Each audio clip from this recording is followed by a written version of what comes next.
बिस्मिल्लाहिर्रहमानिर्रहीम। अस्सलामुअलैकुम वरहमतुल्लाह। दोस्तों, उम्मीद करते हैं आप लोग खैरियत से होंगे। आज हम आपको इस वीडियो में बताने वाले हैं साल 2023 के हज कोटा के बारे में, जो कि इंडिया और इंडोनेशिया दो देशों के लिए हज कोटा का ऐलान कर दिया गया है। इन दो देशों से आने वाले लोगों की संख्या इस साल के हज में सबसे ज़्यादा होने वाला है। यह इंडिया और इंडोनेशिया के लिए ख़ास सौगात दिया गया है, ख़ास तोहफ़ा दिया गया है।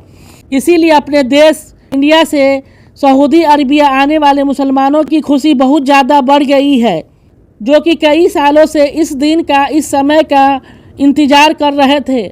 आखिर अल्लाह ने उन लोगों के दिली तमन्ना को सुन लिया।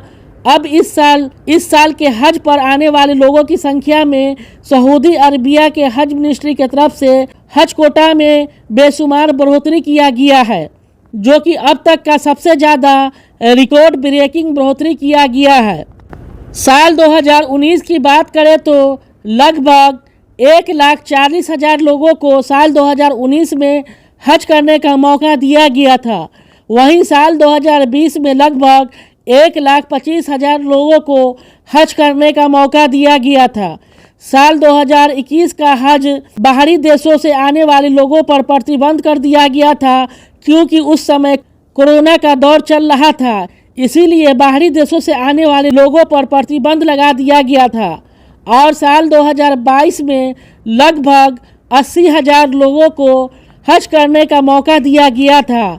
लेकिन माशा अल्लाह 4 साल के लंबे इंतजार के बाद सऊदी अरबिया ने इंडिया से आने वाले मुसलमानों के लिए हज कोटा में दिल खोल कर रख दिया है। बेशुमार हज कोटा में बढ़ोतरी किया है।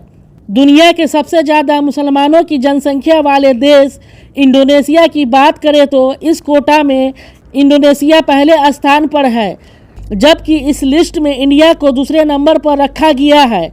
इन दो देशों से आने वाले, इसीलिए हज मंत्रालय ने रिकॉर्ड ब्रेकिंग शब्द का इस्तेमाल किया है। मुसलमानों में दुनिया के सबसे ज़्यादा आबादी वाले देश इंडोनेशिया से हज पर आने वाले लोगों की संख्या लगभग 2,21,000 होगी, जबकि इंडिया को इस कोटा में दूसरे नंबर पर रखा गया है।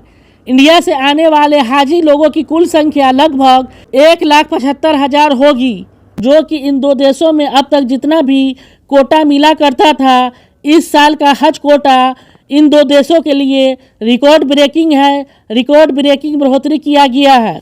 हज मंत्रालय की तरफ से आगे यह जानकारी दिया गया है, इंडोनेशिया से आने वाले लोगों की लंबी कतार को देखते हुए हज मंत्रालय यह प्लानिंग कर रहा है, यह कोशिश कर रहा है कि आने वाले समय में इंडोनेशिया के लिए कुछ और ज़्यादा स्पेशल कोटा प्रोवाइड किया जाए। इस साल के हज के लिए एक और खुशी की बात यह सामने आई है। आप लोग इस खबर को सुनकर ज़रूर खुशी महसूस करेंगे। आपके जानकारी के लिए बता दें, पिछले साल हज पर आने वाले लोगों पर यह कंडीशन रखा गया था, जिन लोगों का एज 65 साल से ऊपर है वह पिछले साल के हज में शामिल नहीं हो सकते हैं। पिछले साल के हज पर यह कंडीशन रखा गया था, लेकिन अल्हम्दुलिल्लाह इस साल सब कुछ नॉर्मल हो गया है। इस साल के हज के लिए यह कंडीशन हटा दिया गया है। अगर आप लोगों के पास भी बूढ़ा माँ बाप है तो आपके पास एक मौका है उन लोगों को खिदमत करने का, उन लोगों को हज कराने का। आप खुद भी जन्नत का हकदार बनिए और अपने माँ बाप को भी जन्नत का हकदार बनाइए, अगर अल्लाह ने आप लोगों को इतना सलाहियत दे रखा है।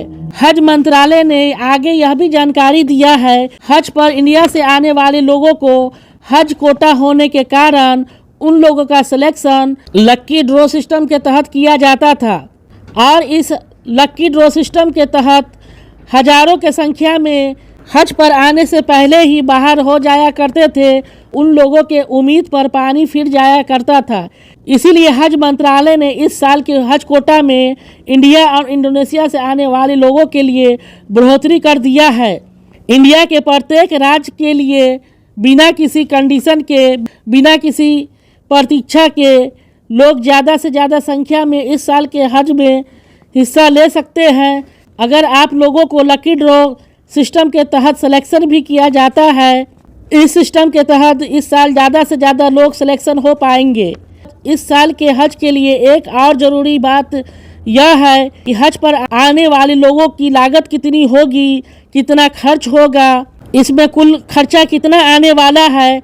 हज मंत्रालय ने अभी इसकी जानकारी नहीं दिया है, क्योंकि हज मंत्रालय जब भी हज पैकेज की घोषणा करता है तो इसका प्राइस डॉलर में रखता है और इस डॉलर को इंडियन करेंसी के रूप में कन्वर्ट करे तो कितना खर्च बनेगा, इंडियन रुपीस कितना बनेगा। तो आपके जानकारी के लिए बता दें, हज मंत्रालय ने कुछ दिन पहले ही सऊदी अरबिया के लिए डोमेस्टिक हज पैकेज की घोषणा किया है।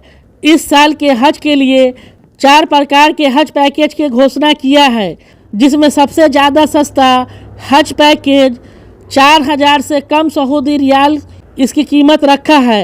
अगर 4000 सऊदी रियाल को इंडियन करेंसी के रूप में कन्वर्ट करते हैं तो लगभग यह 85,000 इंडियन रुपीस बनने वाला है। लेकिन यह पैकेज डोमेस्टिक हज पैकेज है, जो लोग सऊदी अरबिया के अंदर रहते हैं उन लोगों के लिए है, जो कि इन 4 पैकेज में सबसे ज़्यादा सस्ता पैकेज है। इंशाअल्लाह अल्लाह ने चाहा तो आने वाले समय में इंडिया के लिए भी हज पैकेज का कॉस्ट के बारे में घोषणा किया जाएगा। डोमेस्टिक हज पैकेज को देखकर यह अनुमान लगाया जा सकता है कि इस साल का हज सस्ता होने वाला है।